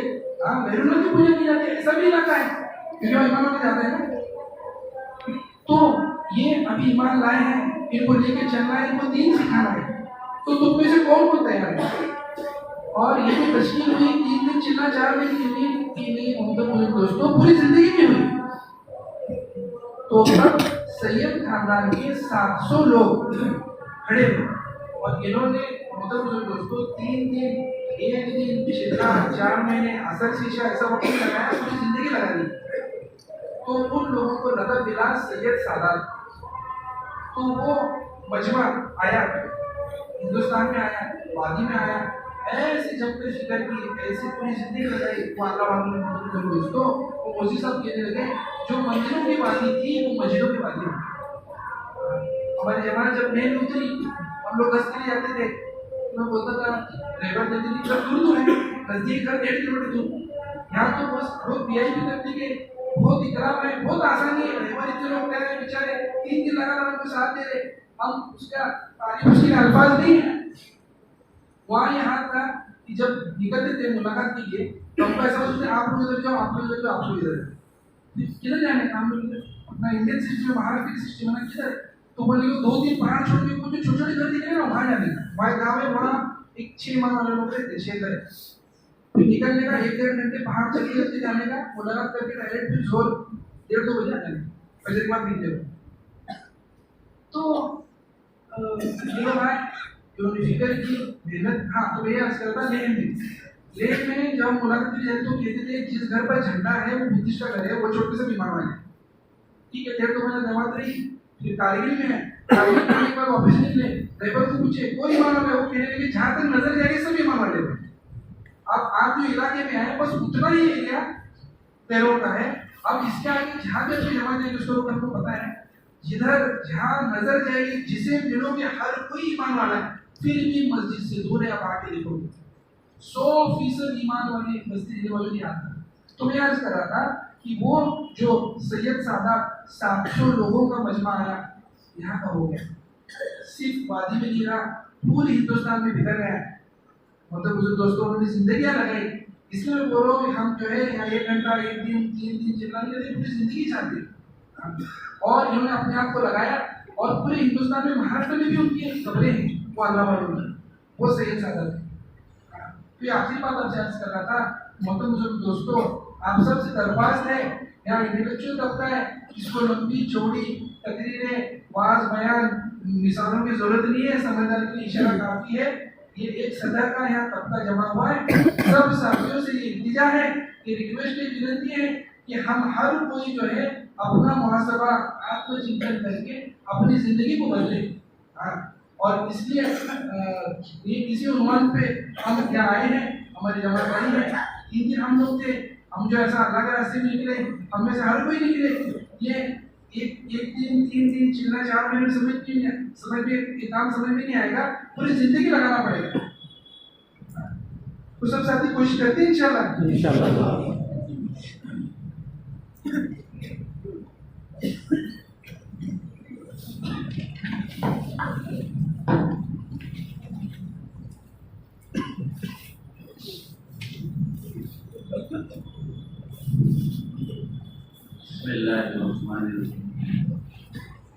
मेरी बात तफसील से आज ये मॉडल है उम्मत का। अगर थोड़ी सी मेहनत हो जाए तो ऐसे 1000 मॉडल खड़े हो जाएंगे। थोड़ी सी नकल हरकत पर अल्लाह इतना दे रहे, अगर हम सब निकल पड़ेंगे तो क्या बनेगा।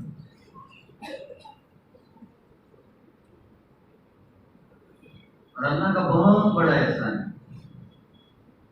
इसमें कोई क्या सलाहियत है और किसको इस काम पर अल्लाह क्या देंगे इसका आदमी तस्वर नहीं कर सकता। जो चलता है वो बात है। इसलिए अभी आवाज ये है कि इसमें चल के देखना है, ये सुन के देखने का काम नहीं है। जब मौलाना इलियास रहमतुल्लाह अलैह के जमाने में एक टांगे वाला चलता था, एक टांगे वाले ने फिक्र की, एक टांगे वाला, टांगा चलाने वाला, 2-5 रुपए की मजदूरी करने वाला, और उस टांगे में कौन बैठते थे? डॉक्टर जाकिर हुसैन साहब। अब वो अपने यूनिवर्सिटी जाते थे, जाते आते वो टांगे वाले में एक दीन की फिक्र थी। उसने एक ही जुमला कहा, हजरत कुछ भी करो, आपकी ये सोच समझ अच्छी है, जरा कभी निजामुद्दीन आया करो। एक टांगे वाले ने हजरत जाकिर हुसैन साहब को दावत दी, दोस्तों बुजुर्ग को, निजामुद्दीन के आने को।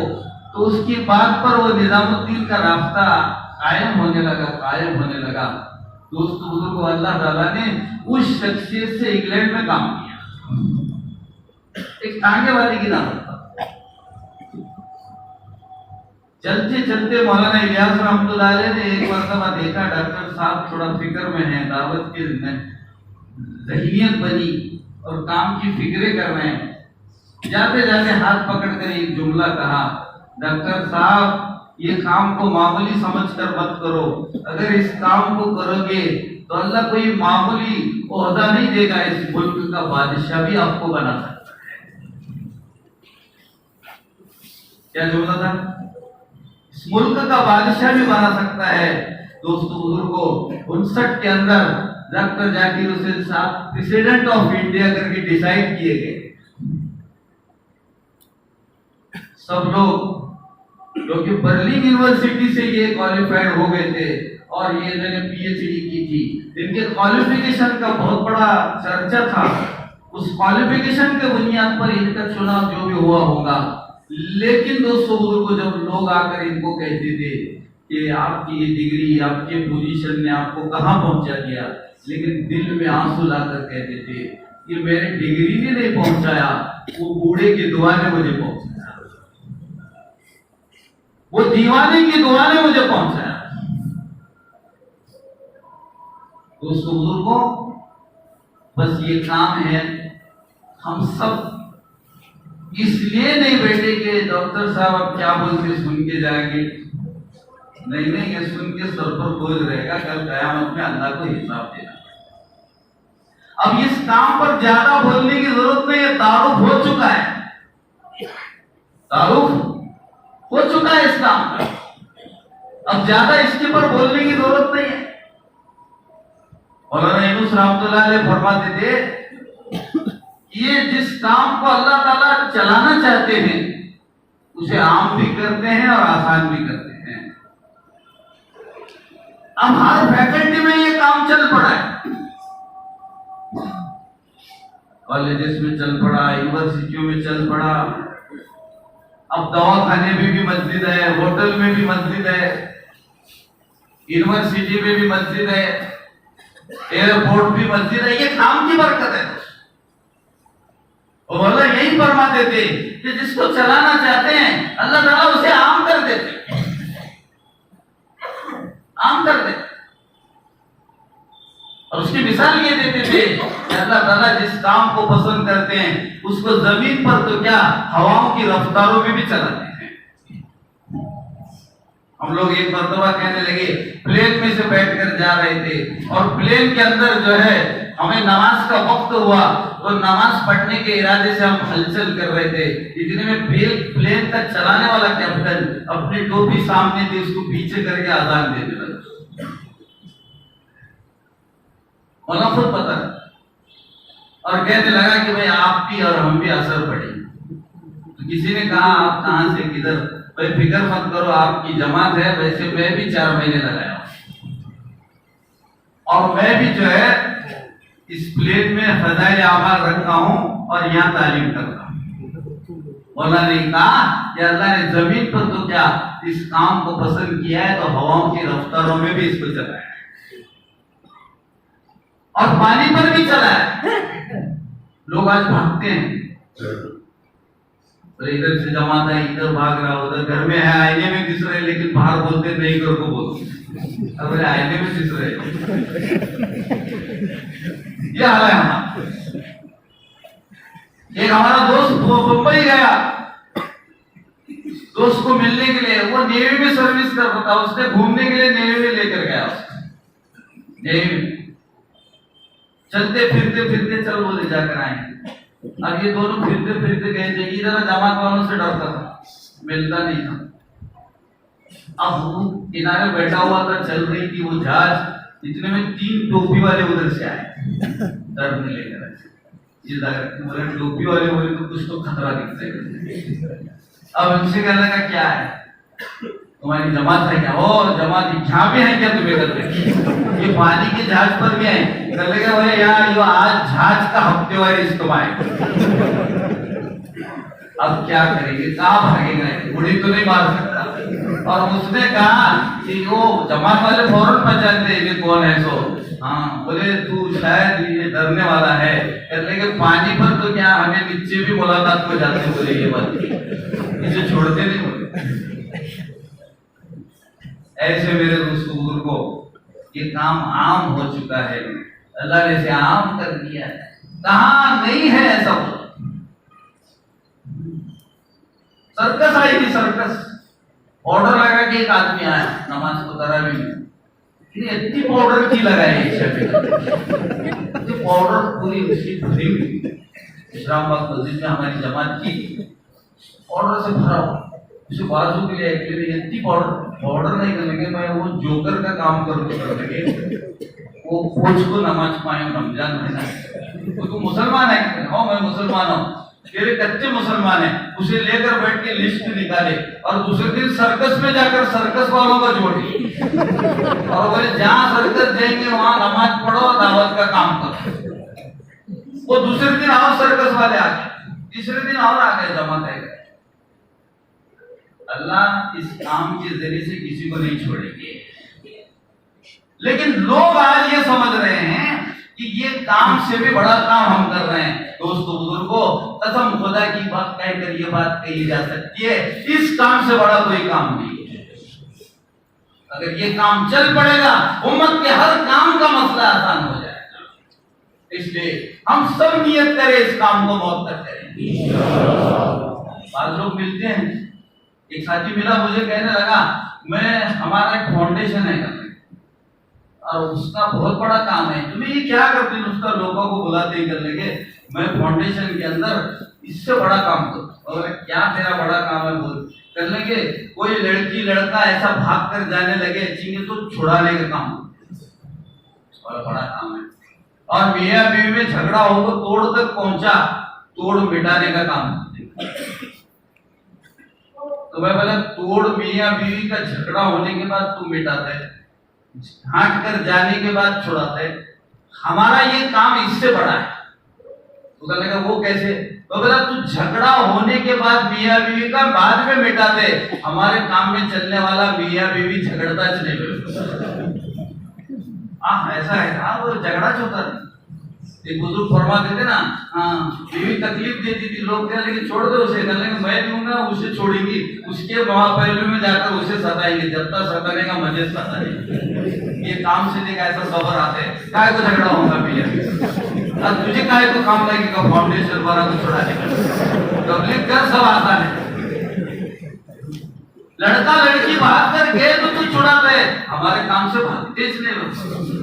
अब्बा हाथ जोड़कर बोलता लड़का एमबीबीएस बनती, तुम्हें जान जैसे करेंगे मैं तैयार हूं। अब्बा हदीस में सुनाओ, बाप का हुक्म मेरे तरह। अगर नहीं रहेगा तो बाप लड़की ढूंढेगा, लड़का कहेगा फेसबुक में फाइनल हो ऐसा है, तुम्हें उसमें फोटो लो। एक बाप ने मुझे बुलाया कर लेगा हमारे लड़के को 4 बातें समझाओ। मैं यहाँ की ढूंढ सीधी सादी, इन्हें भोपाल की करगोली तो अमुक की तरफ, तो मैं उसे मिला समझा, बोले ये क्या चक्कर है, ये जमाना आगे वैसा रेशो नहीं कर लेंगे, तुम्हारा काम नहीं, मैं फेसबुक में से वहां गए सौ। अब बोलो दोस्तों बुजुर्गों, ये हालात उम्मत में रहा है। इसके लिए भाई जितना कहेंगे उतना थोड़ा है। ये पढ़ा लिखा तबका खास करके इस भ्रम में है, थोड़ा सा इस फिक्र में है कि हम इस काम में करने लगेंगे, चलने लगेंगे तो हमें अपना काम छोड़ना पड़ेगा। नहीं दोस्तों बुजुर्गों, ये किसी शोबे को छुड़ाने वाला काम नहीं, किसी चीज को छुड़ाने वाला काम नहीं है, वो शोबे में रहकर काम करना है।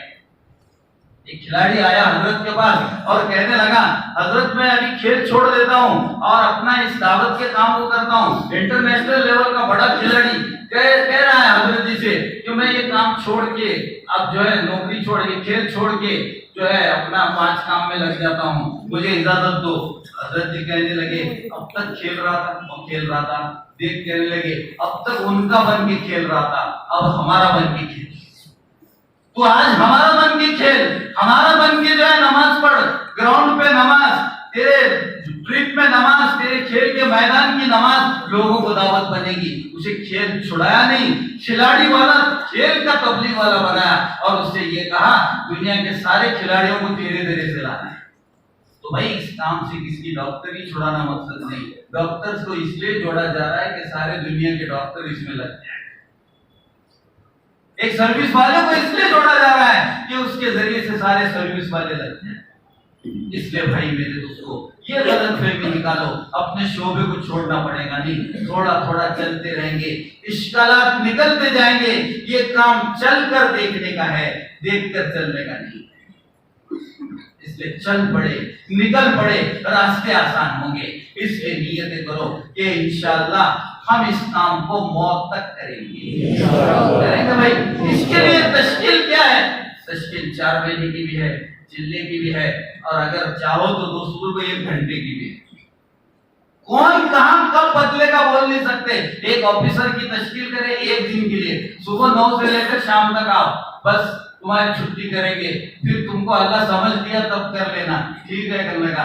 बाद में 6 महीने के बाद मुझे वो मिला, कहने लगा तुम्हारी 1 दिन की बड़ी बरकत रही। मैं बोला क्या हुआ? 1 दिन की जमात से अल्लाह ने मुझे हाजी बनाया। मैं वो 1 दिन की फिक्रों में चला, दिल में तमन्ना हुई माल है, हिसाब देना पड़ेगा, तो मैंने हज का फॉर्म भरा, नंबर भी आया, वो 1 दिन की जमात ने मुझे हाजी बनाया। आज भी वो मौजूद है, आज भी ये बोलता है। तो जमात के काम के जरिए से कौन कहां पहुंचेगा, इसे कहां सदा अल्लाह ले जाएंगे बोल नहीं सकते। हम मेहनत करेंगे, अल्लाह हमें देंगे।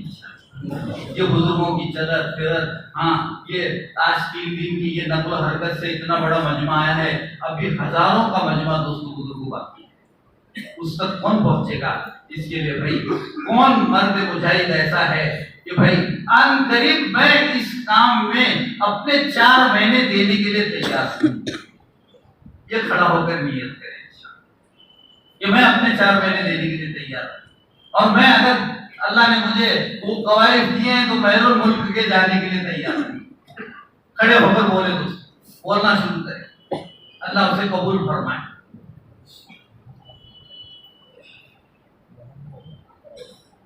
पहल कौन करेगा? अल्लाह उसे सवाब देंगे शुरुआत का। अल्लाह कबूल फरमाए, हमारे दाऊद भाई अल्लाह आसान फरमाए, अल्लाह जान माल में बरकत अता फरमाए। पिंपरी सर हमारे अल्लाह कबूल फरमाए, अल्लाह आसान फरमाए। और बोलो दोस्तों, हनीफ भाई अल्लाह ताला इनके जान माल में बरकत अता फरमाए। 5 माह बैरून के लिए जाएंगे, अल्लाह मुल्कों में काम ले।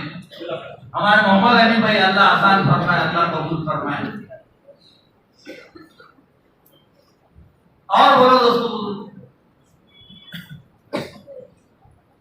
जाकिर भाई अल्लाह कबूल फरमाए, हमारे सलीम भाई अल्लाह कबूल फरमाए, मुबारक भाई अल्लाह कबूल फरमाए, मुबारक भाई अल्लाह ताला अब्दुल रशीद भाई कबूल फरमाए। नाम आ रहे दोस्तों बुजुर्गों, बहुत बड़ा दुनिया में ऐसा मजमा है दोस्तों।